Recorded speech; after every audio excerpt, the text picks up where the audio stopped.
Notable teams and how they'll perform this season. It is our bottom line segment, and we begin in the AFC.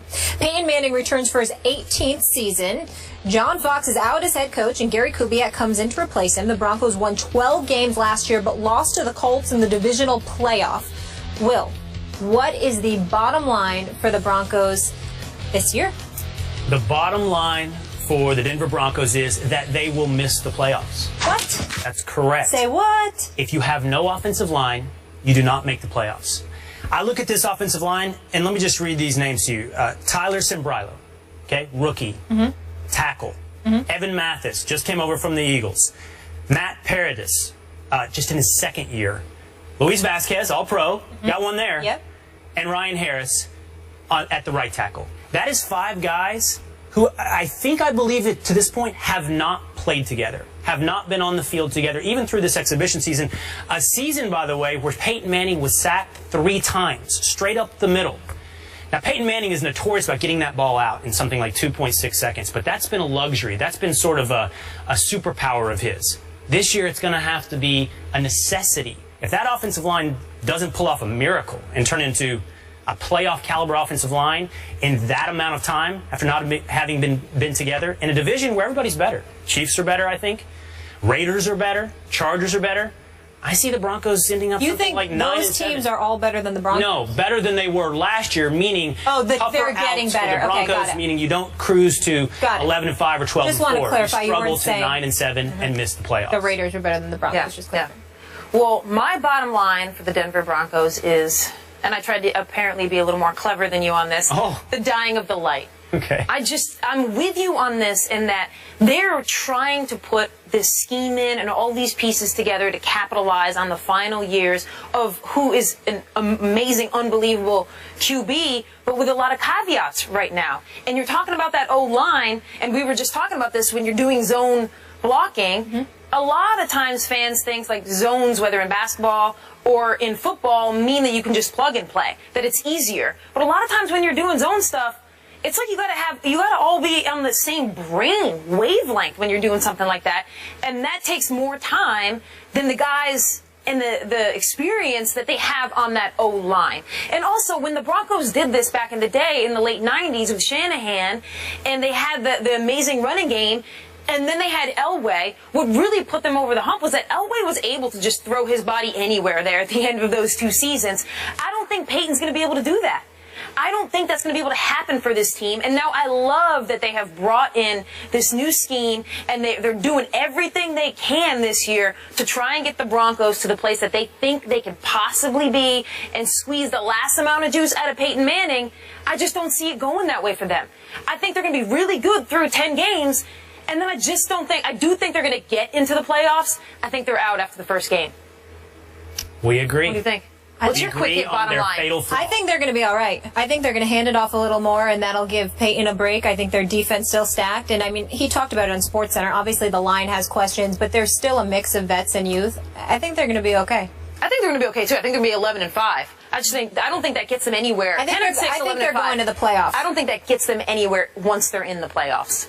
We shall see, but we must move on. Sports happens. Andrew, I love that. Andrew Luck and the Colts have reached the playoffs in each of the first 3 seasons and reached the AFC title game last season. Luck adds weapons Frank Gore and Andre Johnson to the offense this season. So, Kate, what's the bottom line for the Colts? So close yet again. So close, but just not there.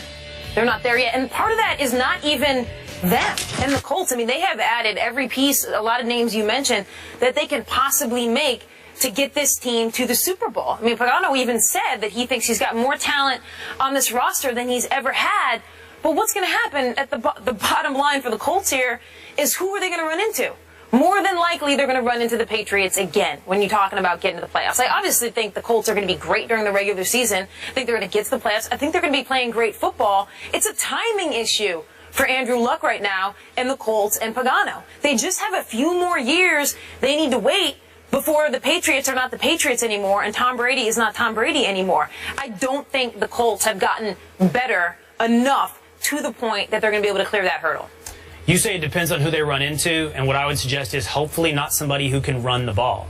I look at the Colts a little bit like I do the Eagles in the NFC, in that they're good, they're going to make the playoffs, but they're overhyped. Everyone is on this bandwagon. And why wouldn't they be? Andrew Luck is great, and everyone is assuming Andrew Luck will take this to the next level. But football is still a team sport. And I watched last year as the Dallas Cowboys ran straight through the middle of the Colts defense. Won that game 42-7. Saw the Patriots beat the Colts 45-7. Saw the Steelers put up 51 points against the Colts. I'm not worried about Andrew Luck's side of the ball. I'm worried about the other side of the ball. I know you get Robert Mathis back, but you got to stop the run. And right now, the Colts defense would scare me if I was someone who was predicting them to go or to win the Super Bowl. They look like a good playoff team. Yeah, and that was their issue last year as well. Once you see them play the Patriots, it's like all confidence goes out the door. Yeah, exactly. That's what you say if you're a Colts fan. You're like, oh, that's the comparison. Yeah, exactly. Let's move on to the Jets here, where it's already been an eventful camp for new head coach Todd Bowles. Geno Smith out with a broken jaw after taking that sucker punch during camp. The good news, however, Darrelle Revis returns to anchor Gangrene's defense. Bottom line for the Jets here, Will. Bottom line for the Jets is Cardale Jones. They are in the Cardale Jones Bowl. Stop And it. the only thing more absurd than predicting the college national champion today and the record for every one of these NFL teams is predicting where certain quarterbacks will fall in the draft 10 months from now. But the Jets look like one of the worst teams in the league to me. As I look through the league, I don't know how many teams you can comfortably say are worse than the Jets. The Jags, the Titans, the Redskins, the Browns, maybe, which puts them probably somewhere around 8 to 12 picking in the draft. And right now, the top quarterbacks are suggested to be Connor Cook from Michigan State, Christian Hackenberg from Penn State, and a guy who might not even be starting for his college team, Cardale Jones from Ohio State. I think the Jets need a quarterback, and I think they're going to be in a position to get one next year, early in the draft. Yeah, that division keeps getting better and better, all the other teams. And my bottom line is last place. And it would seem that I just wholeheartedly agree with Will on that.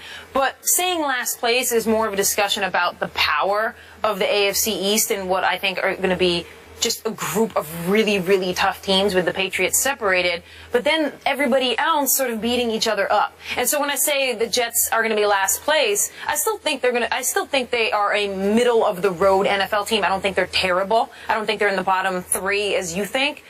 I think they've added a lot of pieces that I like. I like Brandon Marshall a lot. I think especially his first year somewhere, he plays electrifying football. Darrelle Revis, Eric Decker better too. Yeah, Decker's a better number 2. Right, exactly. So that wide receiving core. Now Ryan, the quarterback question. You've got the great receiving core, and you think you're going to get solid quarterback play, and maybe that's what the Jets need with the defense that they're going to have. Yep. So I don't think they're going to be terrible, but I think in that AFC East, they're just not going to be able to rise above anybody else. Football's a zero-sum game. If somebody's winning, somebody's losing. But not always if the within Patriots the conference. Are winning, if the Dolphins are better, if the Bills are better, somebody's losing. I'm not sold on the Dolphins yet, though, either. No? No, not totally sold there either. I think if Ryan Fitzpatrick, if he can be a game manager, they could be a little better than we think, because I think that defense is legit. Yeah. How about Pittsburgh? Their defense? I don't know. Big Ben probably had one of the best offenses last year. Le'Veon Bell is coming off a monster year in 2014, and receiver Antonio Brown is arguably the best at his position. No more Dick LeBeau to lead the defense. So what is the bottom line here for the Steelers, Kate? We know they have a couple suspensions. Le'Veon's out the first 2, and Martavis is out, I think, the first 4. My bottom line for them is outside looking in. I think... No playoffs. I don't think so. And I think the key there is just their schedule. It's the toughest schedule that any team's going to play in terms of like opponent winning percentage. And their defense right now, I mean, giving up what? Last year, gave up...